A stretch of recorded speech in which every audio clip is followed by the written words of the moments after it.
and Donald J. Trump. This debate is sponsored by the Commission on Presidential Debates. The commission has designed the format, 6 roughly 15-minute segments with 2-minute answers to the first question, then open discussion for the rest of each segment. Both campaigns have agreed to those rules. For the record, I decided the topics and the questions in each topic. None of those questions has been shared with the commission or the 2 candidates. The audience here in the hall has promised to remain silent. No cheers, boos, or other interruptions so we and you can focus on what the candidates have to say.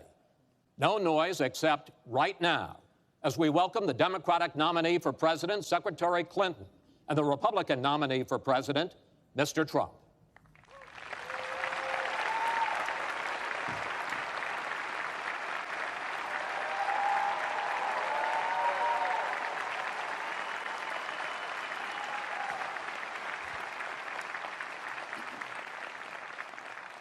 Secretary Clinton, Mr. Trump, welcome. Let's get right to it. The first topic is the Supreme Court. You both talked briefly about the court in the last debate, but I want to drill down on this because the next president will almost certainly have at least 1 appointment and likely or possibly 2 or 3 appointments, which means that you will, in effect, determine the balance of the court for what could be the next quarter century. First of all, where do you want to see the court take the country? And secondly, what's your view on how the Constitution should be interpreted? Do the founders' words mean what they say, or is it a living document to be applied flexibly according to changing circumstances? In this segment, Secretary Clinton, you go first. You have 2 minutes. Thank you very much, Chris, and thanks to LV for hosting.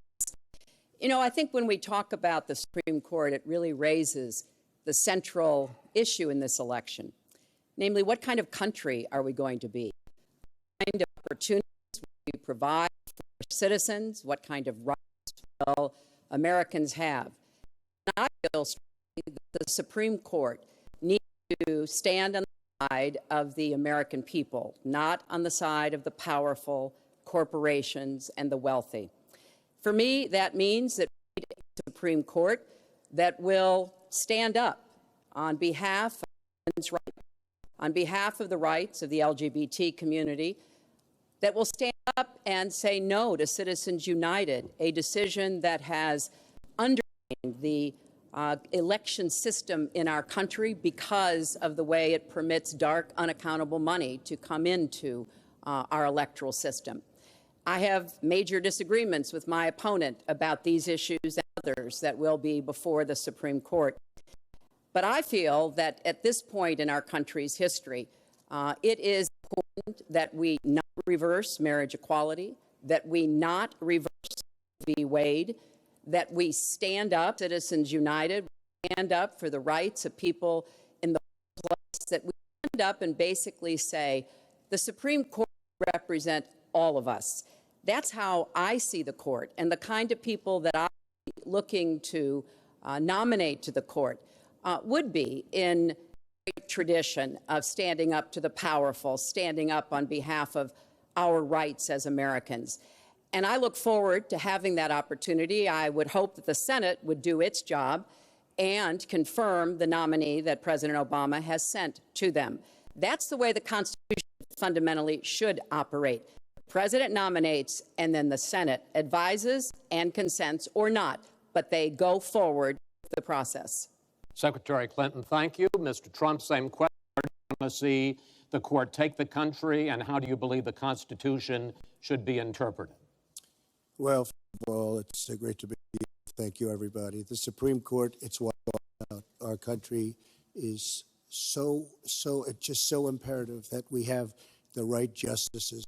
Something happened recently where Justice made some very inappropriate statements toward me and toward a tremendous number of people, many, many millions of people that, and she was forced to apologize, and apologize she did. But these were statements that should never, ever have been made. We need a Supreme Court that, in my opinion, is going to uphold the Second Amendment and all amendments, but the Second Amendment, which is under absolute siege. I believe if my opponent should win this race, which I truly don't think will happen, we will have a Second Amendment which will be a very, very small replica of what it is right now.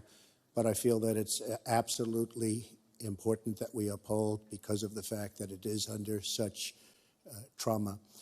I feel that the justices that I am going to appoint, and I've named 20 of them, the justices that I'm going to appoint will be pro-life. They will have a conservative bent. They will be protecting the Second Amendment. They are great scholars in all cases, and they're people of tremendous respect. They will interpret the Constitution the way the founders wanted it interpreted, and I believe that's very, very important. I don't think we should have justices appointed that decide what they want to hear. It's all about the Constitution and so important, the Constitution the way it was meant to be. And those are the people that I will appoint. Mr. Trump, thank you. We now have about 10 minutes for an open discussion. I want to focus on two issues that, in fact, by the justices that you name, could end up changing the existing law of the land. First is one that you mentioned, Mr. Trump, and that is guns. Secretary Clinton, you said last year, and let me quote, "The Supreme Court is wrong on the Second Amendment." And now, in fact, in the 2008 Heller case, the court ruled that there is a constitutional right to bear arms, but a right that is reasonably limited. Those were the words of the judge, Antonin Scalia, who wrote the decision. What's wrong with that? Well, first of all, I support the Second Amendment. I lived in Arkansas for 18 wonderful years. I represented upstate New York. I understand and respect the tradition of gun ownership. It goes back to the founding of our country. But I also believe that there can be and must be reasonable regulation. Because I support the Second Amendment doesn't mean that I want people who shouldn't have guns to be able to threaten you, kill you or members of your family. And so when I think about what we need to do, we have 33,000 people a year who die from guns. I think we need comprehensive background checks, need to close the online loophole, close the gun show loophole. There's other matters that I think are sensible, that are the kind of reforms that would make a difference, that are not in any way conflicting with the Second Amendment. You mentioned the Heller decision, and what I was saying that you referenced, Chris, was that I disagreed with the way the court applied the Second Amendment in that case, because what the District of Columbia was trying to do was to protect toddlers from guns. And so they wanted people with guns to safely store them. And the court didn't accept that reasonable regulation, but they've accepted many. I see no conflict between saving people's lives and defending the Second Amendment. Let me bring Mr. Trump in here. The bipartisan open debate coalition got millions of votes on questions to ask here, and this was, in fact, one of the top questions that they got. How will you ensure the Second Amendment is protected? You just heard Secretary Clinton's answer. Does she persuade you that while you may disagree on regulation, that in fact she supports a Second Amendment right to bear arms? Well, the D.C. versus Heller decision was very strongly, and she was extremely angry about it. I watched. I mean, she was very, very angry when upheld. And Justice Scalia was so involved, and it was a well-crafted decision. But Hillary was extremely upset, extremely angry, and people that believe in the Second Amendment and believe in it very strongly were very upset with what she had to say. Well, let me bring in Secretary Clinton. Were you extremely upset? Well, I was upset because, unfortunately, dozens of toddlers injure themselves, even kill people with guns, because, unfortunately, not everyone who has loaded guns in their homes takes appropriate precautions. But there's no doubt that I respect the Second Amendment, that I also believe there's an individual right to bear arms. That is not in conflict with sensible, common sense regulation. And You know, look, I understand that Donald's been strongly supported by the NRA. The gun lobby's on his side. They're running millions of dollars of ads against me. And I regret that, because what I would like to see is for people to come together and say, of course, we're going to protect and defend the Second Amendment, but we're going to do it in a way that tries to save some of these 33,000 lives that we lose every year. Let me bring Mr. Trump back into that, because, in fact, you oppose any limits on assault weapons, any limits on high-capacity magazines. You support a national right-to-carry law. Why, sir? Well, let me just tell you, before we go any further, in Chicago, which has the toughest gun laws in the United States, probably you could say by far, they have more gun violence than any other city. So we have the toughest laws, and you have tremendous gun violence. I am a very strong supporter of the Second Amendment, and I don't know if Hillary was saying it in a sarcastic manner, but I'm very proud to have the endorsement of the NRA, and it's the earliest endorsement they've ever given to anybody who ran for president. So I'm very honored by all of that. We are going to appoint justices. This is the best way to help the Second Amendment. We are going to appoint justices that will feel very strongly about the Second Amendment, that will not do damage to the Second Amendment. Well, let's pick up on another issue which divides you and the justices that whoever ends up winning this election appoints could have a dramatic effect there, and that's the issue of abortion. Right. Mr. Trump, you're pro-life, but I want to ask you specifically, do you want the court, including the justices that you will name, to overturn Roe v. Wade, which includes, in fact, states a woman's right to abortion? Well, if that would happen, because I am pro-life and I will be appointing pro-life judges, I would think that that will go back to the individual states. But I'm asking you specifically, would you like to... If they overturned it, it'll go back to the states. But what I'm asking you, sir, is do you want to see the court overturn? You just said you want to see the court protect the Second Amendment. Do you want to see the court overturn Roe v. Wade? Well, if we put another 2 or perhaps 3 justices on, that's really what's going to be, that will happen. And that'll happen automatically, in my opinion, because I am putting pro-life justices on the court. I will say this, it will go back to the states, and the states will then make a determination. Secretary Clinton. Well, I strongly support Roe v. Wade, which guarantees a constitutional right to a woman to make the most intimate, most difficult, in many cases, decisions about her health care that one can imagine. And in this case, it's not only about Roe v. Wade. It is about what's happening right now in America.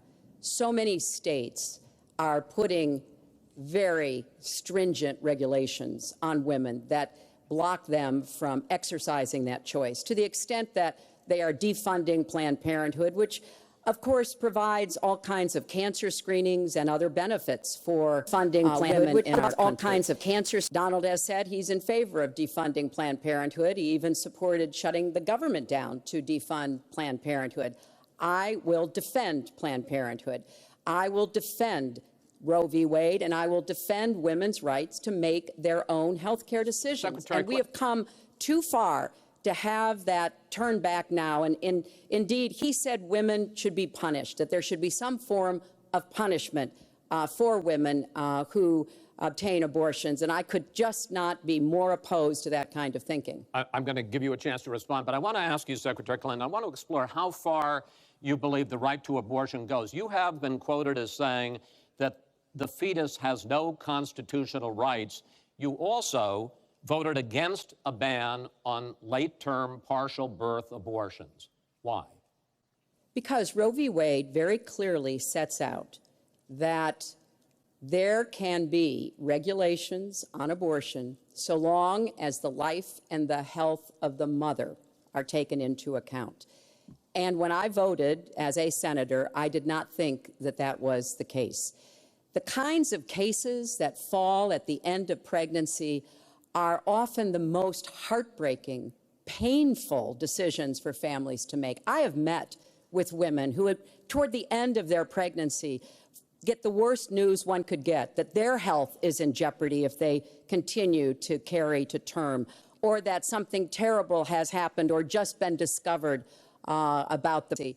I do not think the United States government should be stepping in and making those most personal of decisions. So you can regulate, if you are doing so with the life and the health of the mother taken into account. Mr. Trump, your reaction, and particularly on this issue of late-term partial birth Well, abortion. I think it's terrible. If you go with what Hilary is saying, in the 9th month, you can take the baby and rip the baby out of the womb of the mother just prior to the birth of the baby. Now, you can say that that's okay, and Hilary can say that that's okay, but it's not okay with me.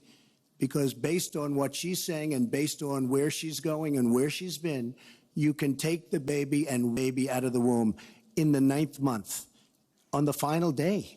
And that's not acceptable. Well, that is not what happens in these cases. And using that kind of scare rhetoric is just terribly unfortunate. You should meet with some of the women that I've met with, women I've known over the course of my life. This is one of the worst possible choices that any woman and her family has to make. And I do not believe the government should be making it. You know, I've had the great honor of traveling across the world on behalf of our country. I've been to countries where governments either forced women to have abortions like they used to do in China, or forced women to bear children like they used to do in Romania. And I can tell you the government has no business in the decisions that women make with their families in accordance with their faith, with medical advice, and I will stand up for that right. All right. But just briefly, I want to move on to another honestly, segment. Nobody has business doing what I just said, doing that as late as 1 or 2 or 3 or 4 days prior to birth. Nobody has that. All right. Let's move on to the subject of immigration. And there is almost no issue that separates the two of you more than the issue of immigration. Actually, there are a lot of issues that separate the two of you. Mr. Trump, you want to build a wall. Secretary Clinton, you have offered no specific plan for how you want to secure our southern border. Mr. Trump, you are calling for major deportations. Secretary Clinton, you say that within your first 100 days as president, you're going to offer a package that includes a pathway to citizenship. The question really is, why are you right and your opponent wrong? Mr. Trump, you go first in this segment. You have 2 minutes. Well, first of all, she wants to give amnesty, which is a disaster and very unfair to all of the people that are waiting in line for many, many years. We need strong borders.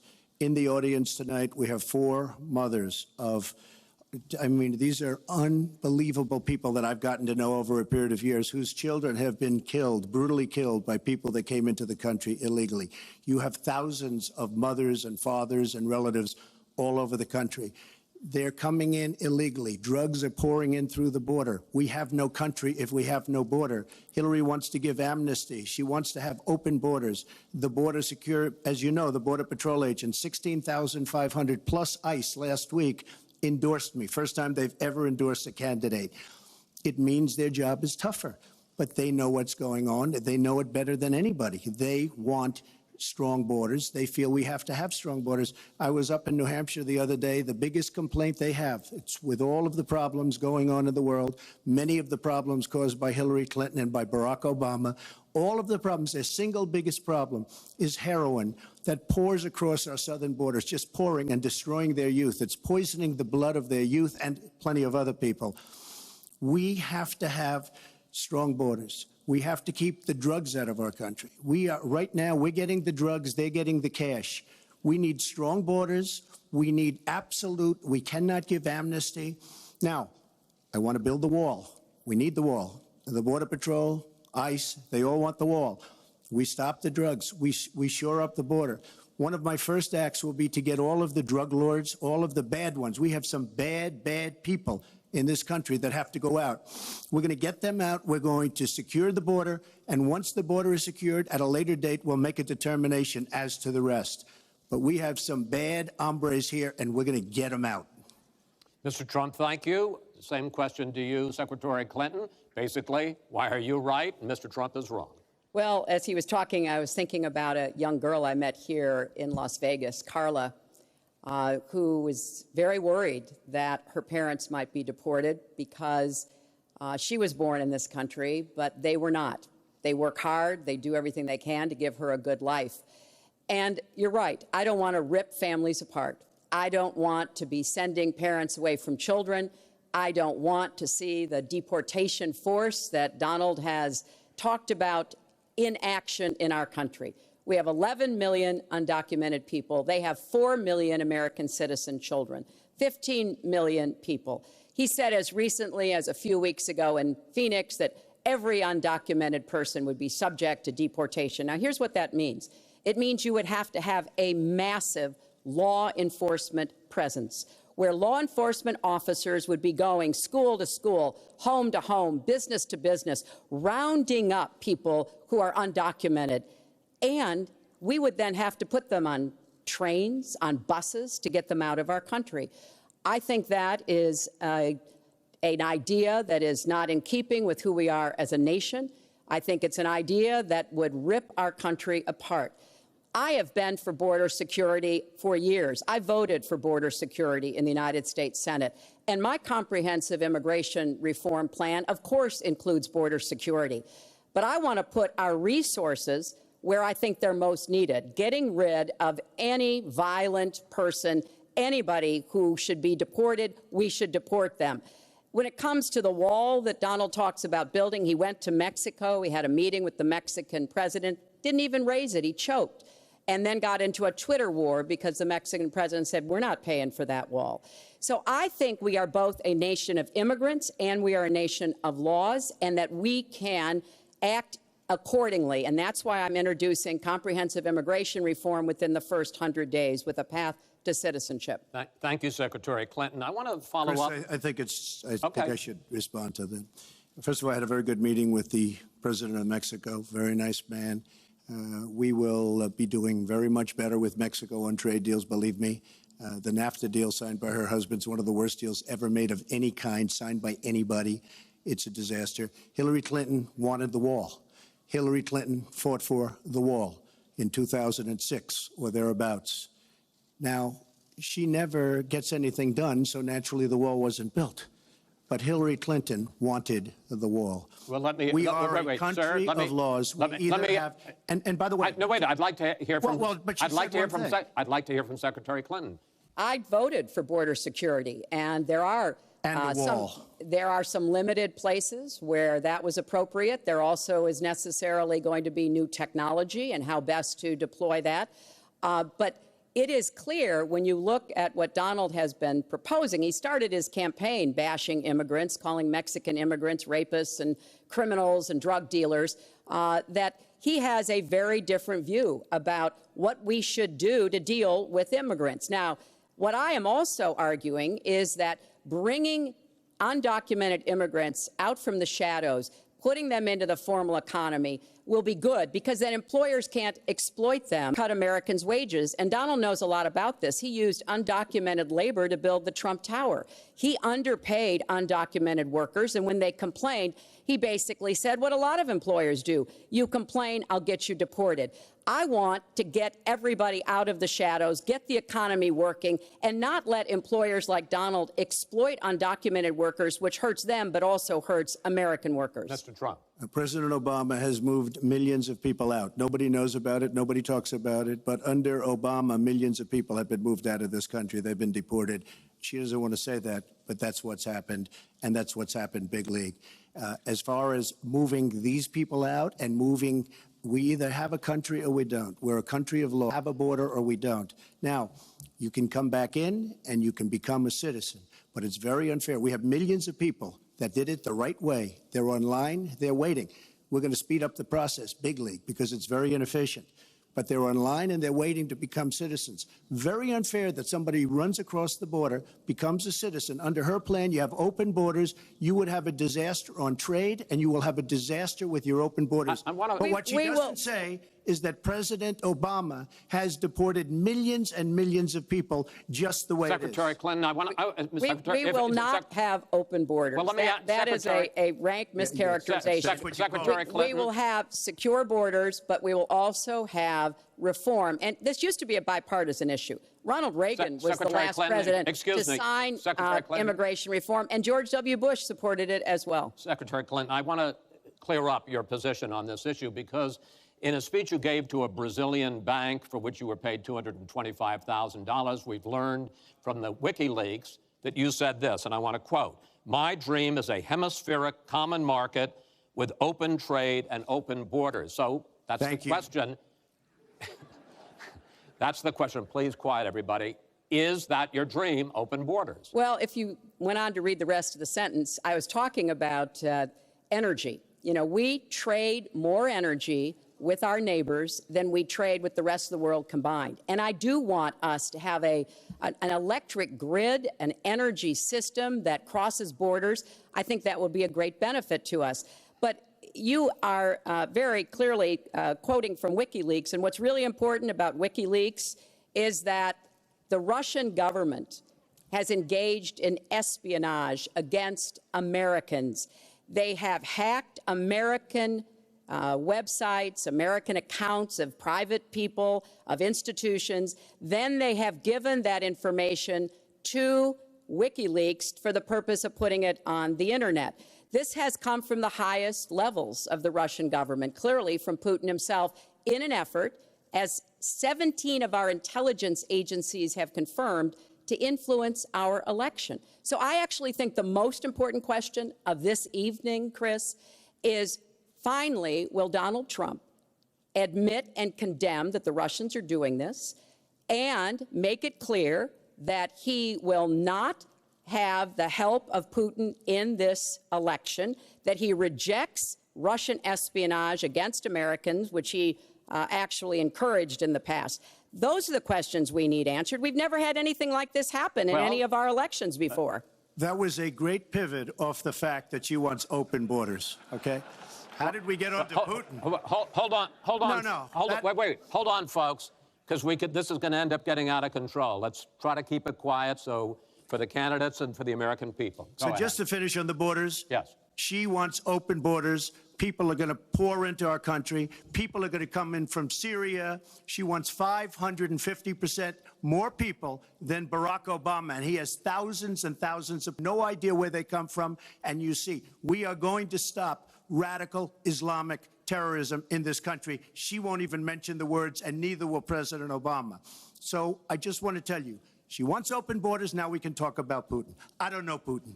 He said nice things about me. If we got along well, that would be good. If Russia and the United States got along well and went after ISIS, that would be good. He has no respect for her. He has no respect for our president. And I'll tell you what, we're in very serious trouble because we have a country with tremendous numbers of nuclear warheads, 1,800, by the way, where they expanded and we didn't. 1,800 nuclear warheads. And she's playing chicken. Look, Putin, from everything I see, has no respect for this person. Well, that's because he'd rather have a puppet as president of the United States. No puppet. And it's pretty clear. You're the puppet. It's pretty clear you won't admit that the puppet. Russians have engaged in cyber attacks against the United States of America, that you encouraged espionage against our people, that you are willing to spout the Putin line, sign up for his wish list, break up NATO, do whatever he wants to do, and that you continue to get help from him because he has a very clear favorite in this race. So I think that this is such an unprecedented situation. We've never had a foreign government trying to interfere in our election. We have 17 intelligence agencies, civilian and military, who have all concluded that these espionage attacks, these cyber attacks, come from the highest levels of the Kremlin, and they are designed to influence our election.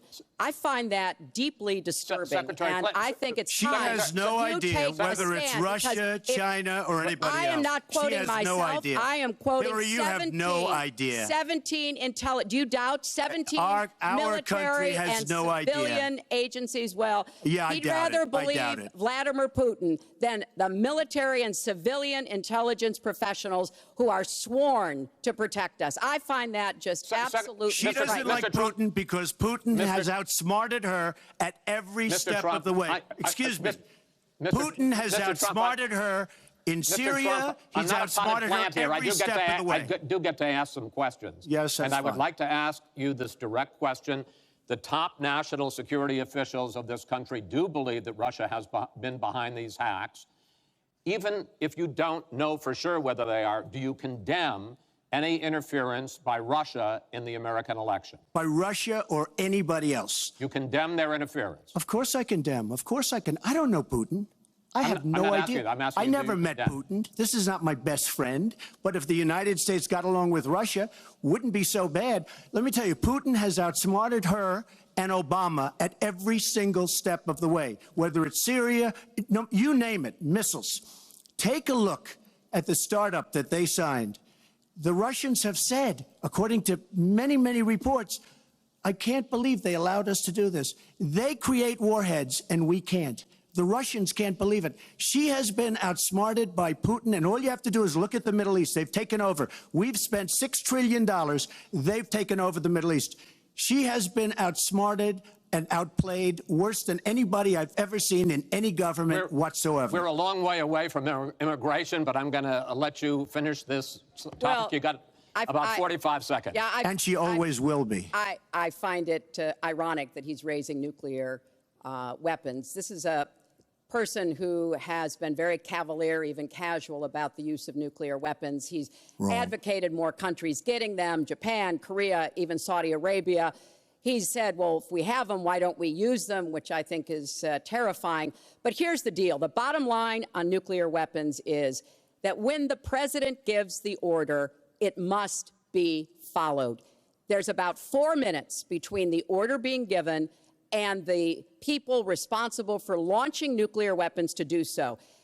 And that's why 10 people who have had that awesome responsibility have come out and in an unprecedented way said they would not trust Donald Trump with the nuclear codes or to have his finger on the nuclear button. I have 200 generals and admirals, 21 endorsing me, 21 Congressional Medal of Honor recipients. As far as Japan and other countries, we are being ripped off by everybody in the world. We're defending other countries. We are spending a fortune doing it. They have the bargain of the century. All I said is we have to renegotiate these agreements because our country cannot afford to defend Saudi Arabia, Japan, Germany, South Korea, and many other places. We cannot continue to afford. She took that as saying nuclear weapons. Look. She's been proven to be a liar on so many different ways. This is just another lie. Well, I'm just quoting you when there's you were no asked quote. about You're not going to find a quote from me. Nuclear competition in Asia. You said, you know, go ahead, enjoy yourselves, folks. That kind and defend of language, yourselves. And defend yourselves. I didn't say nuclear. And defend yourself. The United States has kept the peace through our alliances. Donald wants to tear up our alliances. I think it makes the world safer, and frankly, it makes the United States safer. I would work with our allies in Asia, in Europe, in the Middle East, and elsewhere. That's the only way we're going to be able to keep the peace. We are going to move on to the next topic, which is the economy, and I hope we handle that as well as we did immigration. You also have very different ideas about how to get the economy growing faster. Secretary Clinton, in your plan, government plays a big role. You see more government spending, more entitlements, more tax credits, more tax penalties.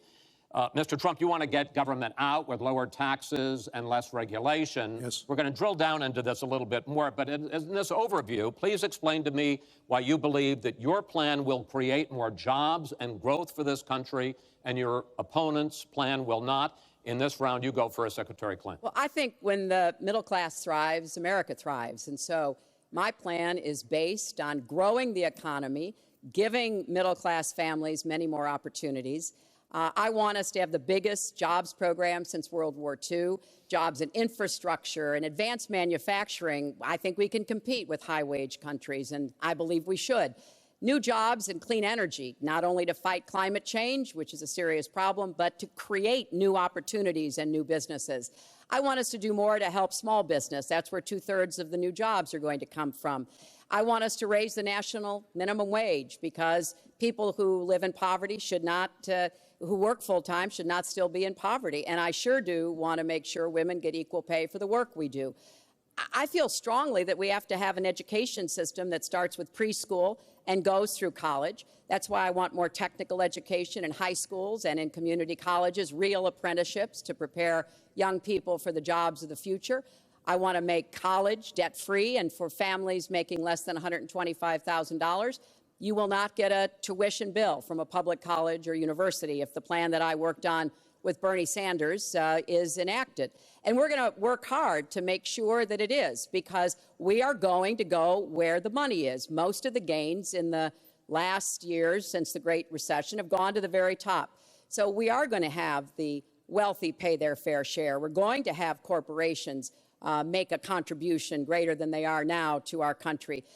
That is a plan that has been analyzed by independent experts, which said that it could produce 10 million new jobs. By contrast, Donald's plan has been analyzed to conclude it might lose 3.5 million jobs. Why? Because his whole plan is to cut taxes, to give the biggest tax breaks ever to the wealthy and to corporations, adding $20 trillion to our debt and causing the kind of dislocation that we have seen before, because it truly will be trickle-down economics on steroids. So the plan I have, I think, will actually produce greater opportunities. The plan he has will cost us jobs and possibly lead to another Great Recession. Secretary, thank you. Mr. Trump, why will your plan create more jobs and growth than Secretary Clinton? Well, first of all, before I start on my plan, her plan is going to raise taxes and even double your taxes. Her tax plan is a disaster.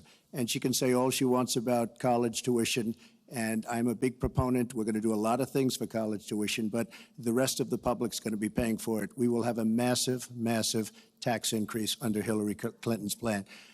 But I'd like to start off where we left, because when I said Japan and Germany, and I'm not to single them out, but South Korea, these are very rich, powerful countries. Saudi Arabia, nothing but money. We protect Saudi Arabia. Why aren't they paying? She immediately, when she heard this, I questioned it. And I questioned NATO. Why aren't the NATO questions? Why aren't they paying? Because they weren't paying. Since I did this was a year ago, all of a sudden they're paying. And I've been given a lot of credit for it. All of a sudden they're starting to pay up. They have to pay up. We're protecting people. They have to pay up. And I'm a big fan of NATO, but they have to pay up. She comes out and said, we love our allies. We think our allies are great. Well, it's awfully hard to get them to pay up when you have somebody saying, we think how great they are. We have to tell Japan in a very nice way. We have to tell Germany, all of these countries, South Korea, we have to say, you have to help us out. We have, during his regime, during President Obama's regime, we've doubled our national debt. We're up to $20 trillion. So my plan, we're going to renegotiate trade deals. We're going to have a lot of free trade. We're going to have free trade, more free trade than we have right now. But we have horrible deals. Our jobs are being taken out by the deal that her husband signed, NAFTA, one of the worst deals ever. Our jobs are being sucked out of our economy. You look at all of the places that I just left. You go to Pennsylvania, you go to Ohio, you go to Florida, you go to any of them. You go upstate New York. Our jobs have fled to Mexico and other places. We're bringing our jobs back. I am going to renegotiate NAFTA. And if I can't make a great deal, then we're going to terminate NAFTA and we're going to create new deals. We're going to have trade, but we're going to terminate it. We're going to make a great trade deal. And if we can't, we're going to do it. We're going to go a separate way, because it has been a disaster. We are going to cut taxes massively. We're going to cut business taxes massively. They're going to start hiring people. We're going to bring the $2.5 trillion that's offshore back into the country. We are going to start the engine rolling again, because right now our country is dying at 1% GDP. Well, let me translate that if I can, Chris, because you can't. The fact is he's going to advocate for the largest tax cuts we've ever seen, 3 times more than the tax cuts under the Bush administration. I have said repeatedly throughout this campaign, I will not raise taxes on anyone making $250,000 or less. I also will not add a penny to the debt. I have costed out what I'm going to do. He will, through his massive tax cuts, add $20 trillion to the debt. Well, he mentioned the debt. We know how to get control of the debt. When my husband was president, we went from a $300 billion deficit to a $200 billion surplus, and we were actually on the path to eliminating the national debt. When President Obama came into office, he inherited the worst economic disaster since the Great Depression. He has cut the deficit by 2/3. So, yes, one of the ways you go after the debt, one of the ways you create jobs is by investing in people. So I do have investments in new jobs, investments in education, skill training, and the opportunities for people to get ahead and stay ahead. That's the kind of approach Secretary, that will work. Cutting taxes on the wealthy, we've tried that. Secretary, it has not worked the way that it has been Secretary promised. Clinton, I want to pursue your plan because in many ways it is similar to the Obama stimulus plan in 2009, which has led to the slowest GDP growth since 1949. Correct. Thank you, sir. You told me in July when we spoke that the problem is that President Obama didn't get to do enough in what he was trying to do with this stimulus. So is your plan basically even more of the Obama stimulus? Well, it's a combination, Chris. And let me say that when you inherit the level of economic catastrophe that President Obama inherited, it was a real touch-and-go situation. I was in the Senate before I became Secretary of State. I've never seen people as physically distraught as the Bush administration team was because of what was happening to the economy. I personally believe that the steps that President Obama took saved the economy. He doesn't get the credit he deserves for taking some very hard positions. But it was a terrible recession. So now we've dug ourselves out of it. We're standing, but we're not yet running. So what I am proposing is that we invest from the middle out and the ground up, not the top down. That is not going to work. That's why what I have put forward doesn't add a penny to the debt, but it is the kind of approach that will enable more people to take those new jobs, higher paying jobs. We're beginning to see some increased incomes, and we certainly have had a long string of increasing jobs. We've got to do more to get the whole economy moving, and that's what I believe I will be able to do. Mr. Trump, even conservative economists who have looked at your plan say that the numbers don't add up, that your idea, and you've talked about 25 million jobs created, 4% over a 10-year period growth, is unrealistic. And they say, you talk a lot about growing the energy industry, they say with oil prices as low as they are right now, that's unrealistic as well. Your response? So I just left some high representatives of India. They're growing at 8%. China is growing at 7%, and that for them is a catastrophically low number. We are growing. Our last report came out, and it's right around the 1% level, and I think it's going down. Last week, as you know, at the end of last week, they came out with an anemic jobs report, a terrible jobs report. In fact, I said, is that the last jobs report before the election? Because if it is, I should win easily. It was so bad. The report was so bad. Look, our country is stagnant. We've lost our jobs. We've lost our businesses. We're not making things anymore, relatively speaking. Our product is pouring in from China, pouring in from Vietnam, pouring in from all over the world. I've visited so many communities. This has been such an incredible education for me, Chris. I've gotten to know so many. I've developed so many friends over the last year, and they cry when they see what's happened. I passed factories that were thriving 20, 25 years ago, and because of the bill that her husband signed and she blessed 100%, it is just horrible what's happened to these people in these communities. Now, she can say that her husband did well, but boy, did they suffer as NAFTA kicked in, because it didn't really kick in very much, but it kicked in after they left. Boy, did they suffer. That was one of the worst things that's ever been signed by our country. Now she wants to sign Trans-Pacific Partnership, and she wants it. She lied when she said she didn't call it the gold standard in one of the debates. She totally lied. She did call it the gold standard, and they actually fact-checked, and they said I was right. I was so honored. I want to give you a chance to briefly speak to that, and then I want to pivot to 1/6 of the economy, which is Obamacare. But go ahead, briefly. First, let me say, number one, when I saw the final agreement for TPP, I said I was against it. It didn't meet my tests. I've had the same tests. Does it create jobs, raise incomes, and further our national security? I'm against it now. I'll be against it after the election. I'll be against it when I'm president. There's only one of us on this stage who's actually shipped jobs to Mexico, because that's Donald. He's shipped jobs to 12 countries, including Mexico. But he mentioned China. And, you know, one of the biggest problems we have with China is the illegal dumping of steel and aluminum into our markets. I have fought against that as a senator. I've stood up against it as Secretary of State. Donald has bought Chinese steel and aluminum. In fact, the Trump hotel right here in Las Vegas was made with Chinese steel. So he goes around with crocodile tears about how terrible it is, but he has given jobs to Chinese steel workers, not American steel workers. Mr. Trump? That's the kind of approach that is just not going to work. We're going to pull the country together. We're going to have trade agreements that we enforce. That's why I'm going to have a trade prosecutor for the first time in history. And we're going to enforce those agreements. And we're going to look for businesses to help us by buying American products. I ask a simple question. She's been doing this for 30 years. Why the hell didn't you do it over the last 15, 20 years? You were very much involved. Excuse me, my turn. You were very much involved in every aspect of this country, very much. And you do have experience. I'd say the one thing you have over me is experience, but it's bad experience because what you've done has turned out badly. For 30 years, you've been in a position to help. And if you say that I use steel or I use something else, I make it impossible for me to do that. I wouldn't mind. The problem is you talk, but you don't get anything done, Hillary. You don't. Just like when you ran the State Department, $6 billion was missing. How do you miss $6 billion? You ran the State Department. $6 billion was either stolen, they don't know. It's gone. $6 billion. If you become president, this country is going to be in some mess, believe me. Well, first of all, what he just said about the State Department is not only untrue, it's been debunked numerous times. But I think it's really an important issue. He raised the 30 years of experience. So let me just talk briefly about that.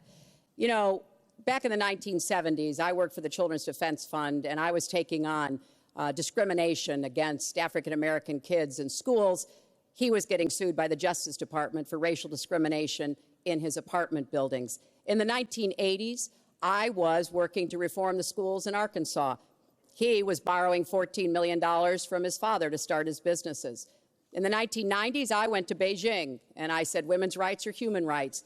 He insulted a former Miss Universe, Alicia Machado, called her an eating machine. And on the day when I was in the Situation Room monitoring the raid that brought Osama bin Laden to justice, he was hosting the Celebrity Apprentice. So I'm happy to compare my 30 years of experience, what I've done for this country, trying to help in every way I could, especially kids and families, get ahead and stay ahead, with your 30 years, and I'll let the American people make that decision.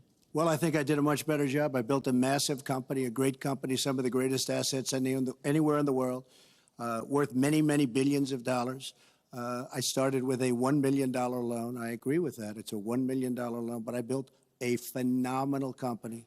And if we could run our country the way I've run my company, we would have a country that you would be so proud of. You would even be proud of it. And frankly, when you look at her real record, take a look at Syria, take a look at the migration, take a look at Libya, take a look at Iraq. She gave us ISIS because her and Obama created this huge vacuum.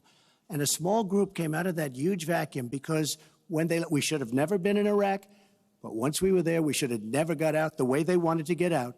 She gave us ISIS as sure as you are sitting there. And what happened is now ISIS is in 32 countries. And now I listen how she's going to get rid of ISIS. She's going to get rid of nobody. All right, we are going to get to foreign hotspots in a few moments, but the next segment is fitness to be president of the United States. Mr. Trump, at the last debate, you said your talk about grabbing women was just that, talk, and that you'd never actually done it. And since then, as we all know, 9 women have come forward and said that you either groped them or kissed without their consent.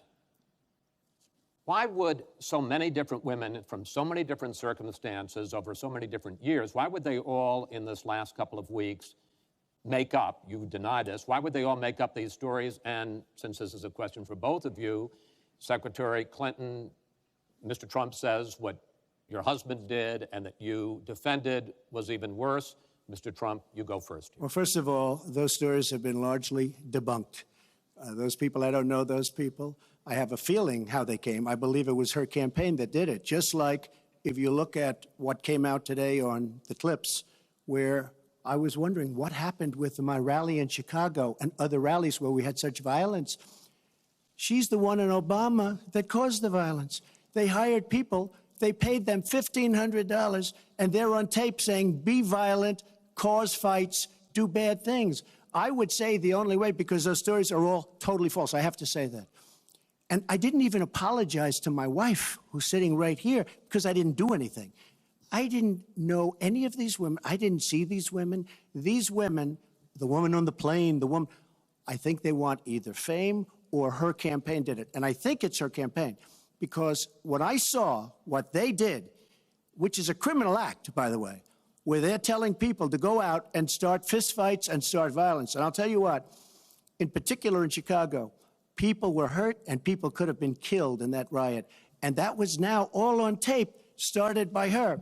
I believe, Chris, that she got these people to step forward. If it wasn't, they get their 10 minutes of fame. But they were all totally, it was all fiction. It was lies and it was fiction. Well, Secretary Clinton. At the last debate, we heard Donald talking about what he did to women. And after that, a number of women have come forward saying that's exactly what he did to them. Now, what was his response? Well, he held a number of big rallies where he said that he could not possibly have done those things to those women because they were not attractive enough for them to be assaulted. I did not say that. In fact, he went on to say... Her 2 minutes, sir, her 2 minutes. But did not say that. It's her 2 minutes. He went on to say, look at her. I don't think so. About another woman, he said, that wouldn't be my first choice. He attacked the woman reporter writing the story, called her disgusting, as he has called a number of women during this campaign. You know, Donald thinks belittling women makes him bigger. He goes after their dignity, their self-worth, and I don't think there is a woman anywhere who doesn't know what that feels like. So we now know what Donald thinks and what he says and how he acts toward women. That's who Donald is. I think it's really up to all of us to demonstrate who we are and who our country is, and to stand up and be very clear about what we expect from our next president, how we want to bring our country together, where we don't want to have the kind of pitting of people one against the other, where instead we celebrate our diversity, we lift people up, and we make our country even greater. America is great because America is good. And it really is up to all of us to make that true now and in the future, and particularly for our children and our grandchildren. Mr. Trump.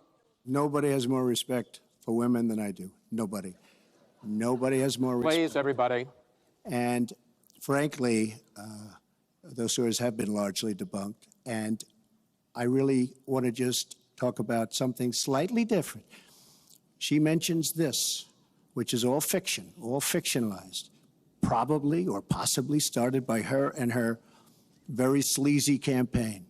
But I will tell you, what isn't fictionalized are her emails, where she destroyed 33,000 emails criminally, after getting a subpoena from the United States Congress. What happened to the FBI? I don't know. We have a great general, four-star general, today, you read it in all the papers, going to potentially serve 5 years in jail for lying to the FBI. One lie. She's lied hundreds of times to the people, to Congress, and to the FBI. He's going to probably go to jail. This is a four-star general, and she gets away with it, and she can run for the presidency of the United States. That's really what you should be talking about, not fiction, where somebody wants fame or where they come out of her crooked campaign. Secretary Clinton. Well, every time Donald is pushed on something which is obviously uncomfortable, like what these women are saying, he immediately goes to denying responsibility. And it's not just about women. He never apologizes or says he's sorry for anything. So we know what he has said and what he's done to women, but he also went after a disabled reporter, mocked and mimicked him on Wrong. national television. He went after Mr. and Mrs. Khan, the parents of a young man who died serving our country, a Gold Star family because of their religion.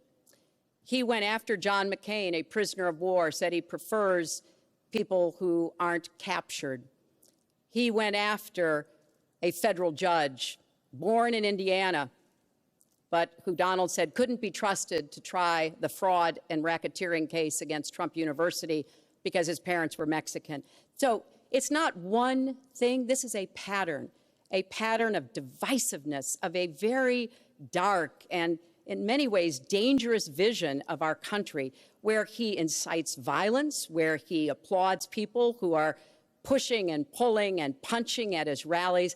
That is not who America is. And I hope that as we move in the last weeks of this campaign, more and more people will understand what's at stake in this election. It really does come down to what kind of country we are going to have. So sad when she talks about violence at my rallies, and she caused the violence. It's on tape. During the last... The other things are false, but honestly, I'd love to talk about getting rid of ISIS, and I'd love to talk about other things. Okay. But those other charges, as she knows, are false. In this bucket about fitness to be president, there's been a lot of developments over the last 10 days since the last debate. I'd like to ask you about them. These are questions that the American people have. Secretary Clinton, during your 2009 Senate confirmation hearing, you promised to avoid even the appearance of a conflict of interest with your dealing with the Clinton Foundation while you were Secretary of State. But emails show that donors got special access to you. Those seeking grants for Haiti relief were considered separately from non-donors, and some of those donors got government contracts, taxpayer money. Can you really say that you kept your pledge to that Senate committee? And why isn't what happened and what went on between you and the Clinton Foundation, why isn't it what Mr. Trump calls pay to play? Well, everything I did as Secretary of State was in furtherance of our country's interests and our values. The State Department has said that. I think that's been proven. But I am happy. In fact, I'm thrilled to talk about the Clinton Foundation because it is a world-renowned charity. And I am so proud of the work that it does. You know, I could talk for the rest of the debate. I know I don't have the time to do that. But just briefly, the Clinton Foundation made it possible for 11 million people around the world with HIV/AIDS to afford treatment. And that's about half of all the people in the world who are getting treatment. In partnership with the American Health Association, we have environments environments in schools healthier for kids, Secretary including Clinton, healthier respectfully, this is an open discussion. Well, it is an open discussion. I understand, and the specific question went to pay for play. Do you want to talk about that? But there is no evidence, but there is a lot of evidence about the very good work and it's a the criminal high enterprise, rankings that and the so many people know Mr. Trump it. speak. It's a criminal for their work. enterprise. Saudi Arabia giving $25 million, Qatar, all of these countries. You talk about women and women's rights. So these are people that push gays off buildings. These are people that kill women and treat women horribly, and yet you take their money. So I'd like to ask you right now, why don't you give back the money that you've taken from certain countries that treat certain groups of people so horribly? Why don't you give back the money? I think it would be a great gesture, because she takes a tremendous amount of money, and you take a look at the people of Haiti. I was at a little Haiti the other day in Florida, and I want to tell you, they hate the Clintons, because what's happened in Haiti with the Clinton Foundation is a disgrace. And you know it, and they know it, and everybody knows Secretary it. Clinton. Well, very quickly, we at the Clinton Foundation spend 90% of all the money that is donated on behalf of programs of people around the world and in our own country. I'm very proud of that. We have the highest rating from the watchdogs that follow foundations, and I'd be happy to compare what we do with the Trump Foundation, which took money from other people and bought a 6-foot portrait of Donald. I mean, who does that? It just was astonishing. But when it comes to Haiti, Haiti is the poorest country in our hemisphere. The earthquake and the hurricanes, it has devastated Haiti. Bill and I have been involved in trying to help Haiti for many years. The Clinton Foundation raised $30 million to help Haiti after the catastrophic earthquake and all of the terrible problems the people there had. We've done things to help small businesses, agriculture, and so much else. And we're going to keep working to help Haiti because it's an important part of the American They don't want you to help them anymore. I'd like to mention one thing. Trump Foundation, small foundation. People contribute. I contribute. The money goes 100% goes to different charities, including a lot of military. I don't get anything. I don't buy boats. I don't buy planes. What happens is the money goes out. Wasn't some of the money used to settle your lawsuit, sir? No, it was, we put up the American flag, and that's it. They put up the American flag. We fought for the right in Palm Beach to put up the American flag. There was a penalty that was imposed by Palm Beach County, and the money came from your foundation. And by the way, the money, instead of Mar-a-Lago the money yourself, went to Fisher House, where they build houses. The money that you're talking about went to Fisher House, where they build houses for veterans and disabled. I want to get into one last... But of course, there's no way we can know whether any of that is true because he hasn't released his tax returns. He is the first candidate ever to run for president in the last 40-plus years who has not released his tax returns. So everything he says about charity or anything else, we can't prove it. You can look at our tax returns. We've got them all out there. But what is really troubling is that we learned in the last debate he has not paid a penny in federal income tax. And we were talking about immigrants a few minutes ago, Chris. You know, half of all immigrants, undocumented immigrants in our country, actually pay federal income tax. So we have undocumented immigrants in America who are paying more federal income tax than a billionaire. I find that let me just tell you very astonishing. Simply, we're entitled, because of the laws that people like her pass, to take massive amounts of depreciation and other charges, and we do it. And all of her donors, just about all of them, I know Buffett took hundreds of millions of dollars, George Soros, took hundreds of millions of dollars. Let me just explain. All of her donors, most of her donors have done the same thing as I do. Okay. And you know what she should have done? Folks, we heard and this. You know, Hillary, what you should have done? You should have changed the law when you were a United States Senator. If you don't like it, because your donors and your special interests are doing the same thing as I do, except even more so. Well, you should have changed the law, but you won't change the law because you take in so much money. I mean, I sat in my apartment today on a very beautiful hotel down the street, known as Trump. Made with Chinese steel. But I will tell you, I sat there watching ad after ad after ad, false ad, all paid for by your friends on Wall Street that gave so much money because they know you're going to protect them. And frankly, you should have changed the laws. If you don't like what I did, you should have changed the laws. Mr. Trump, I want to ask you about one last question in this topic. You have been warning at rallies recently that this election is rigged and that Hillary Clinton is in the process of trying to steal it from you. Your running mate, Governor Pence, pledged on Sunday that he and you, his words, will absolutely accept the result of this election. Today, your daughter Ivanka said the same thing. I want to ask you here on the stage tonight, do you make the same commitment that you will absolutely, sir, that you will absolutely accept the result of this election? I will look at it at the time. I'm not looking at anything now. I'll look at it at the time. What I've seen is so bad. First of all, the media is so dishonest and so corrupt, and the pile-on is so amazing. The New York Times actually wrote an article about it that they don't even care. It's so dishonest, and they've poisoned the minds of the voters. But unfortunately for them, I think the voters are seeing through it. I think they're going to see through it. We'll find out on November 8th, but I think they're going to see through it. But, sir, if you look, excuse me, Chris, if you look at your voter rolls, you will see millions of people that are registered to vote. Millions. This isn't coming from me. This is coming from Pew Report and other places. Millions of people that are registered and be registered to vote. So let me just give you one other thing. So I talk about the corrupt media. I talk about the millions of people. Tell you one other thing. She shouldn't be allowed to run. She's guilty of a very, very serious crime. She should not be allowed to run. And just in that respect, I say it's rigged because she should never, Chris, she should never have been allowed to run for the presidency based on what she did with emails and so many other things. But, sir, there is a tradition in this country. In fact, one of the prides of this country is the peaceful transition of power, and that no matter how hard fought a campaign is, that at the end of the campaign, that the loser concedes to the winner, not saying that you're necessarily going to be the loser or the winner, but that the loser concedes to the winner and that the country comes together in part for the good of the country. Are you saying you're not prepared now to commit to that principle? What I'm saying is that I will tell you at the time. I'll keep you in suspense. Well, okay? Chris, let me respond to that because that's horrifying. You know, every time Donald thinks things are not going in his direction, he claims whatever it is rigged against him.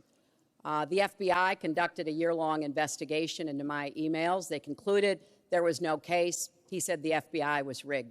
He lost the Iowa caucus. He lost the Wisconsin primary. He said the Republican primary was rigged against him. Then Trump University gets sued for fraud and racketeering. He claims the court system and the federal judge is rigged against him. There was even a time when he didn't get an Emmy for his TV program 3 years in a row, and he started tweeting that the Emmys were rigged against him. Should have gotten it. This is a mindset. This is how Donald thinks. And it's funny, but it's also really troubling. Okay. Now, that is not the way our democracy works. We've been around for 240 years. We've had free and fair elections. We've accepted the outcomes when we may not have liked them. And that is what must be expected of anyone standing on a debate stage during a general election. You know, President Obama said the other day, when you're whining before the game is even finished, it just shows you're not up to doing the job. And let's be clear about what he is saying and what that means. He is denigrating, he's talking down our democracy. And I, for one, am appalled that somebody who is the nominee of one of our two major parties would take that kind of position. I think what the FBI did and what the Department of Justice did, including meeting with her husband, the Attorney General, in the back of an airplane on the tarmac in Arizona, I think it's disgraceful. I think it's a disgrace. All right. I think we've never had a situation so bad Hold on, in this folks. country. This doesn't do any good for anyone. Let's please continue the debate, and let's move on to the subject of foreign hotspots. The Iraqi offensive to take back Mosul has begun. If they are successful in pushing ISIS out of that city and out of all of Iraq, the question then becomes, what happens the day after? And that's something that whoever of you ends up as president is going to have to confront. Will you put U.S. troops into that vacuum to make sure that ISIS doesn't come back or isn't replaced by something even worse? Secretary Clinton, you go first in this segment. You have 2 minutes. Well, I am encouraged that there is an effort led by the Iraqi army, supported by Kurdish forces, and also given the help and advice from the number of special forces and other Americans on the ground. But I will not support putting American soldiers into Iraq as an occupying force. I don't think that is in our interests, and I don't think that would be smart to do. In fact, Chris, I think that would be a big red flag waving for ISIS to reconstitute itself. The goal here is to take back Mosul. It's going to be a hard fight. I've got no illusions about that. And then continue to press into Syria to begin to take back and move on Raqqa, which is the ISIS headquarters. I am hopeful that the hard work that American military advisors have done will pay off, and that we will see a really successful military operation. But we know we've got lots of work to do. Syria will remain a hotbed of terrorism as long as the civil war, aided and abetted by the Iranians and the Russians, continue. So I have said, look, we need to keep our eye on ISIS. That's why I want to have an intelligence surge that protects us here at home, why we have to go after them from the air, on the ground, online, why we have to make sure here at home we don't let terrorists buy weapons. If you're too dangerous to fly, you're too dangerous to buy a gun. And I'm going to continue to push for a no-fly zone and safe havens within Syria, not only to help protect the Syrians and prevent the constant outflow of refugees, but to frankly gain some leverage on both the Syrian government and the Russians so that perhaps we can have the kind of serious negotiation necessary to bring the conflict to an end and go forward on a political track. Mr. Trump, same question. If we are able to push ISIS out of Mosul and out of Iraq, would you be willing to put U.S. troops in there to prevent their return or something else? Let me tell you, Mosul's so sad. We had Mosul. But when she left, when she took everybody out, we lost Mosul. Now we're fighting again to get Mosul. The problem with Mosul and what they wanted to do is they wanted to get the leaders of ISIS who they felt were in Mosul. About 3 months ago, I started reading that they want to get the leaders and they're going to attack Mosul. Whatever happened to the element of surprise? Okay? We announced we're going after Mosul. I've been reading about going after Mosul now for about, how long is it, Hilary? 3 months? These people have all left. They've all left. The element of surprise. Douglas MacArthur, George Patton, spinning in their graves when they see the stupidity of our country. So we're now fighting for Mosul that we had. All she had to do is stay there. Now we're going in to get it. But you know who the big winner in Mosul is going to be after we eventually get it? And the only reason they did it is because she's running for the office of president. And they want to look tough. They want to look good. He violated the red line in the sand. And he made so many mistakes, made all mistakes. That's why we have the Great Migration. But she wanted to look good for the election. So they're going in. But who's going to get Mosul, really? We'll take Mosul eventually. By the way, if you look at what's happening, much tougher than they thought. Much, much tougher, much more dangerous, going to be more deaths than they thought. But the leaders that we wanted to get are all gone because they're smart. They said, what do we need this for? So Mosul is going to be a wonderful thing, and Iran should write us a letter of thank you, just like the really stupid, the stupidest deal of all time, a deal that's going to give Iran absolutely nuclear weapons. Iran should write us yet another letter saying thank you very much, because Iran, as I said many years ago, Iran is taking over Iraq, something they've wanted to do forever, but we've made it so easy for them. So we're now going to take Mosul, and you know who's going to be the beneficiary? Iran. Boy, are they making, I mean, they are outsmarting. Look, you're not there, you might decision, but you were there when you took everybody out of Mosul and out of Iraq. You shouldn't have been in Iraq, but you did vote for it. You shouldn't have been in Iraq, but once you were in Iraq, you should have never left the way. The point is, the big winner is going to be Iran. Well, you know, once again, Donald is implying that he didn't support the invasion of Iraq. I said it was a mistake. I've said that years ago. He has consistently denied what is a very clear fact, that before the invasion, he supported it. And, you know, I just want everybody to go Google it. Google Donald Trump, Iraq, and you will see the dozens of sources which verify that he was for the invasion of Iraq. And you can actually hear the audio of him saying that. Now, why does that matter?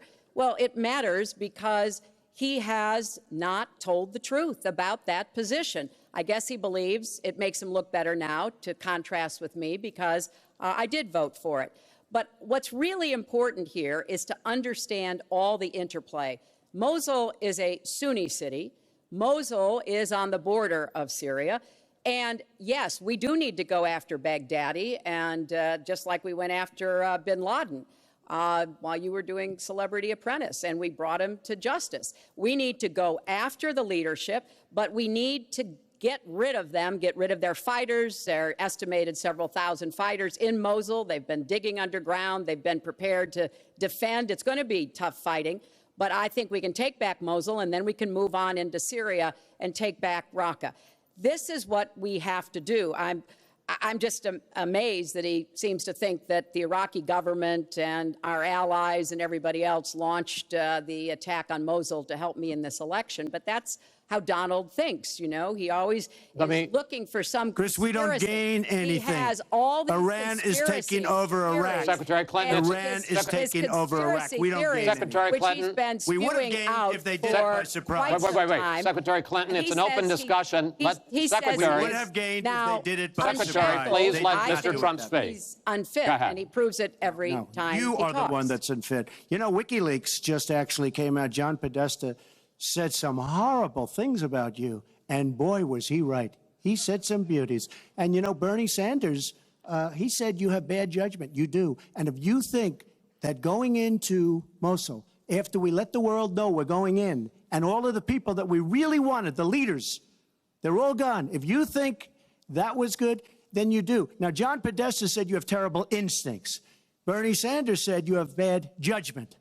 I agree with both. Well, you should ask Bernie Sanders who he's supporting for president, and he has said, which is as a big he has mistake. Campaigned for me around the country, you are the most dangerous person to run for president in the modern history of America. I think he's right. Let's turn to Aleppo. Mr. Trump, in the last debate, you were both asked about the situation in the Syrian city of Aleppo, and I want to follow up on that because you said several things in that debate which were not true, sir.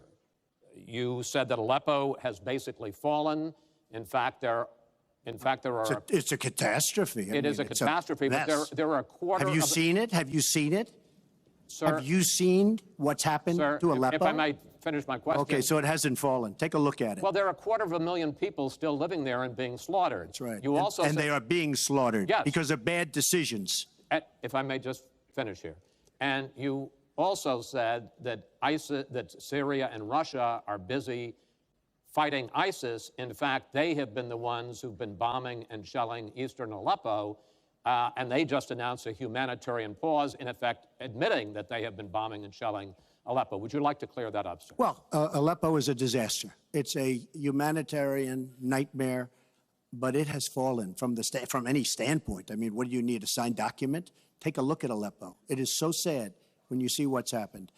And a lot of this is because of Hillary Clinton, because what's happened is by fighting Assad, who turned out to be a lot tougher than she thought, and now she's going to say, oh, he loves Assad. He's just much tougher and much smarter than her and Obama. And everyone thought he was gone 2 years ago, 3 years ago. He aligned with Russia. He now also aligned with Iran, who we made very powerful. We gave them $150 billion back. We give them $1.7 billion in cash. I mean cash, bundles of cash as big as this stage. We gave them $1.7 billion. Now, they have aligned. He has aligned with Russia and with Iran. They don't want ISIS, but they have other things because we're backing rebels. We don't know who the rebels are. We're giving them lots of money, lots of everything. We don't know who the rebels are. And when and if, and it's not going to happen because you have Russia and you have Iran now, but if they ever did overthrow Assad, you might end up with as bad as Assad is, and he's a bad guy. But you may very well end up with worse than Assad. If she did nothing, we'd be in much better shape. And this is what's caused the Great Migration, where she's taken in tens of thousands of Syrian refugees who who are definitely, in many cases, ISIS aligned, and we now have them in our country. And wait till you see, this is going to be the great Trojan horse. And wait till you see what happens in the coming years. Lots of luck, Hillary. Thanks a lot for doing a great job. Secretary Clinton, you have talked about, and in the last debate and again today, that you would impose a no-fly zone to try to protect the people of Aleppo and to stop the killing there. President Obama has refused to do that because he fears it's going to draw us closer or deeper into the conflict. And General Joseph Dunford, the chairman of the Joint Chiefs of Staff, says, you impose a no-fly zone, chances are you're going to get into a war, his words, with Syria and Russia. So the question I have is, if you impose a no-fly zone, first of all, how do you respond to their concerns? Secondly, if you impose a no-fly zone and a Russian plane violates that, does President Clinton shoot that plane down? Well, Chris, first of all, I think a no-fly zone could save lives and could hasten the end of the conflict. I am well aware of the really legitimate concerns that you have expressed from both the president and the general. This would not be done just on the first day. This would take a lot of negotiation. It would also take making it clear to the Russians and the Syrians that our purpose here was to provide safe zones on the ground. We've had millions of people leave Syria, and those millions of people inside Syria who've been dislocated.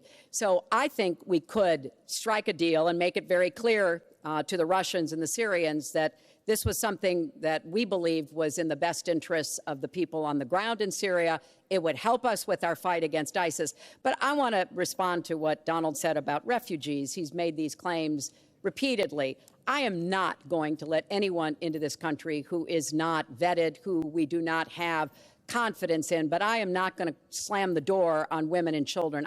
That picture of that little 4-year-old boy in Aleppo with the blood coming down his face while he sat in an ambulance is haunting. And so we are going to do very careful, thorough vetting. That does not solve our internal challenges with ISIS and our need to stop radicalization, to work with American Muslim communities who are on the front lines to identify and prevent attacks. In fact, the killer of the dozens of people at the nightclub in Orlando, the Pulse nightclub, was born in Queens, the same place Donald was born. So let's be clear about what the threat is and how we are best going to be able to meet it. And yes, some of that threat emanates from over in Syria and Iraq, and we've got to keep fighting, and I will defeat ISIS. And some of it is we have to up our game and be much smarter here Folks, at home. I want to get into our final segment. But I just have to, it's so quick. ridiculous what she will defeat ISIS. We should have never let ISIS happen in the first place. And right now they're in 32 countries. Okay. You should have never. Wait 1 second. They had a ceasefire 3 weeks ago. A ceasefire, United States, Russia, Syria. And during the ceasefire, Russia took over vast swatches of land. And then they said, we don't want the ceasefire anymore. We are so outplayed on missiles, on ceasefires. They are outplayed. Now, she wasn't there. I assume she had nothing to do with it. But our country is so outplayed by Putin and Assad and, by the way, and by Iran. Nobody can believe how stupid our leadership is. Mr. Trump, Secretary Clinton, no, we need to move on to our final segment, and that is the national debt, which has not been discussed until tonight. Our national debt as a share of the economy, our GDP, is now 77%. That's the highest since just after World War II. But the Nonpartisan Committee for a Responsible Federal Budget says, Secretary Clinton, under your plan, debt would rise to 86% of GDP over the next 10 years. Mr. Trump, under your plan, they say it would rise to 105% of GDP over the next 10 years. Question is, why are both of you ignoring this problem? Mr. Trump, you go first. Well, I say they're wrong because I'm going to create tremendous jobs. And we're bringing GDP from really 1%, which is what it is now. And if she got in, it'll be less than 0. But we're bringing it from 1% up to 4%. And I actually think we can go higher than 4%. I think you can go to 5 or 6%. And if we do, you don't have to bother asking your question because we have a tremendous machine. We will have created a tremendous economic machine once again. To do that, we're taking back jobs. We're not going to let our companies be raided by other countries where we lose all our jobs. We don't make our product anymore. It's very sad. But I'm going to create the kind of a country that we were from the standpoint of industry. We used to be there. We've given it up. We've become very, very sloppy. We've had people that are political hacks making the biggest deals in the world, bigger than companies. You take these big companies, these trade deals are far bigger than these companies. And yet we don't use our great leaders, many of whom back me and many of whom back Hillary, I must say. But we don't use those people. Those are the people, these are the greatest negotiators in the world. We have the greatest business people in the world. We have to use them to negotiate our trade deals. We use political hacks. We use people that get the position because they made a campaign contribution. And they're dealing with China and people that are very much smarter than they are. So we have to use our great people. But with that being said, we will create an economic machine, the likes of which we haven't seen in many decades. And people, Chris, will again go back to work, and they'll make a lot of money, and we'll have companies that will grow and expand and start from new. Secretary Clinton. Well, first, when I hear Donald talk like that and know that his slogan is "Make America Great Again," I wonder when he thought America was great. And before he rushes and says, you know, before you and President Obama were there, I think it's important to recognize that he has been criticizing our government for decades. You know, back in 1987, he took out a $100,000 ad in the New York Times during the time when President Reagan was president and basically said exactly what he just said now, that we were the laughing stock of the world. He was criticizing President Reagan. This is the way Donald thinks about himself, puts himself into, the middle and says, I alone can fix it, as he said on the convention stage. But if you look at the debt, which is the issue you asked about, Chris, I pay for everything I'm proposing. I do not add a penny to the national debt. I take that very seriously because I do think it's one of the issues we've got to come to grips with. So when I talk about how we're going to pay for education, how we're going to invest in infrastructure, how we're going to get the cost of prescription drugs down, and a lot of the other issues that people talk to me about all the time, I've made it very clear we are going where the money is. We are going to ask the wealthy and corporations to pay their fair share. And there is no evidence whatsoever that that will slow down or diminish our growth. In fact, I think just the opposite. We'll have what economists call middle-out growth. We've got to get back to rebuilding the middle class, the families of America. That's where growth will come from. That's why I want to invest in you. I want to invest in your family. And I think that's the smartest way to grow the economy, to make the economy fairer. And we just have a big disagreement about this. It may be because of our experiences. He started off with his dad as a millionaire. I started off with my dad as a small businessman. We've heard this before. I think it's, it's a difference that affects how we see the world and what we want to do with the economy. Time. Thank you, Hilary. Could I just respond? Well, no. Because sir, I did we're running out of disagree with time. Ronald Reagan very strongly on trade. I disagreed with him. We should have been much tougher on trade even then. I've been waiting for years. Nobody does it right. And frankly, now we're going to do it right. All right.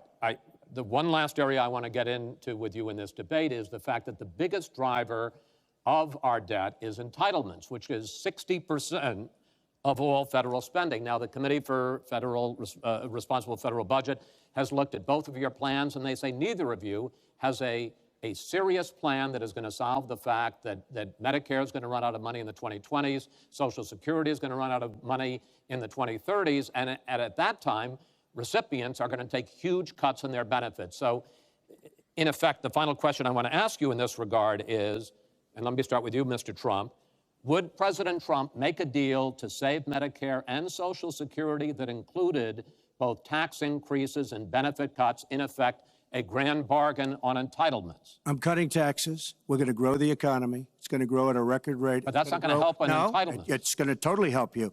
And one thing we have to do, repeal and replace the disaster known as Obamacare. It's destroying our country.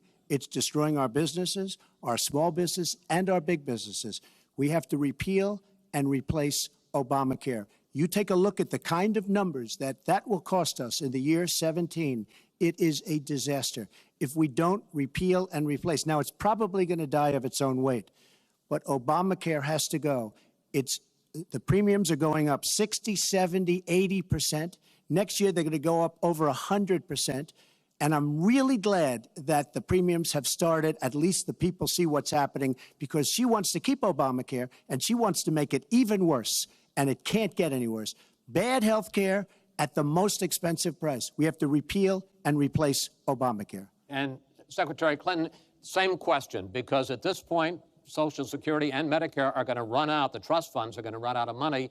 Will you, as president, will you consider a grand bargain, a deal that includes both tax increases and benefit cuts to try to save both programs? Well, Chris, I am on record as saying that we need to put more money into the Social Security Trust Fund. That's part of my commitment to raise taxes on the wealthy. My Social Security payroll contribution will go up, as will Donald's, assuming he can't figure out how to get out of it.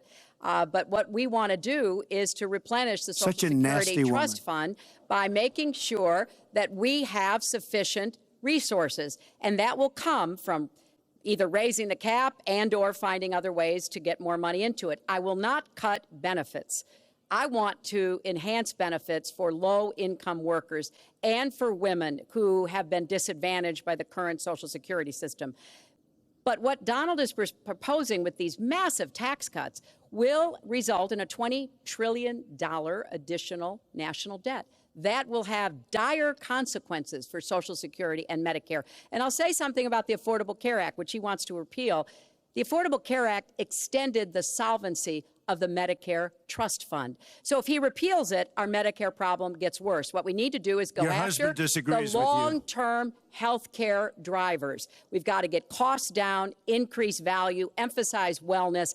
I have a plan for doing that, and I think that we will be able to get entitlement spending under control with more resources and smarter decisions. This is the final time, probably to both of your delight, that you're going to be on the stage together in this campaign.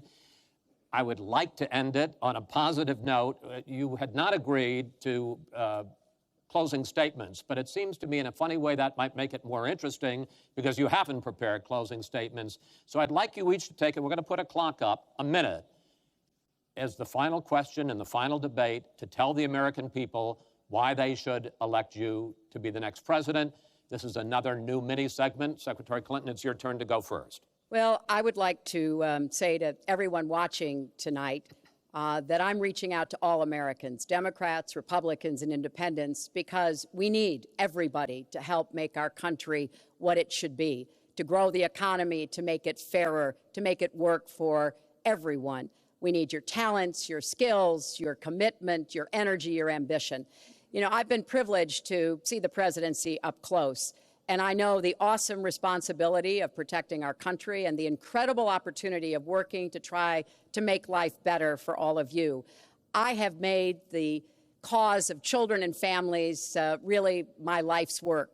That's what my mission will be in the presidency. I will stand up for families against powerful interests, against corporations. I will do everything that I can to make sure that you have good jobs with rising incomes, that your kids have good educations from preschool through college. I hope you will give me a chance to serve as your president. Secretary Clinton, thank you. Mr. Trump? She's raising the money from the people she wants to control. Doesn't work that way. But when I started this campaign, I started it very strongly. It's called Make America Great Again. We're going to make America great. We have a depleted military. It has to be helped, has to be fixed. We have the greatest people on earth in our military. We don't take care of our veterans. We take care of illegal immigrants, people that come into the country illegally, better than we take care of our vets. That can't happen. Our policemen and women are disrespected. We need law and order, but we need justice too. Our inner cities are a disaster. You get shot walking to the store. They have no education. They have no jobs. I will do more for African Americans and Latinos than she can ever do in 10 lifetimes. All she's done is talk to the African Americans and to the Latinos. But they get the vote, and then they come back. They say, we'll see you in 4 years. We are going to make America strong again, and we are going to make America great again, and it has to start now. We cannot take 4 more years of Barack Obama, and that's what you get when you get her. Thank you both. Secretary Clinton, hold on just a moment, folks. Secretary Clinton, Mr. Trump, I want to thank you both for participating in all 3 of these debates. That brings to an end this year's debate sponsored by the Commission on Presidential Debates. We want to thank the University of Nevada, Las Vegas, and its students for having us. Now the decision is up to you. While millions have already voted, Election Day, November 8th, is just 20 days away. One thing everyone here can agree on, we hope you will go vote. It is one of the honors and obligations of living in this great country. Thank you, and good night.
Okay. Greg?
First, America's destiny is ours to choose.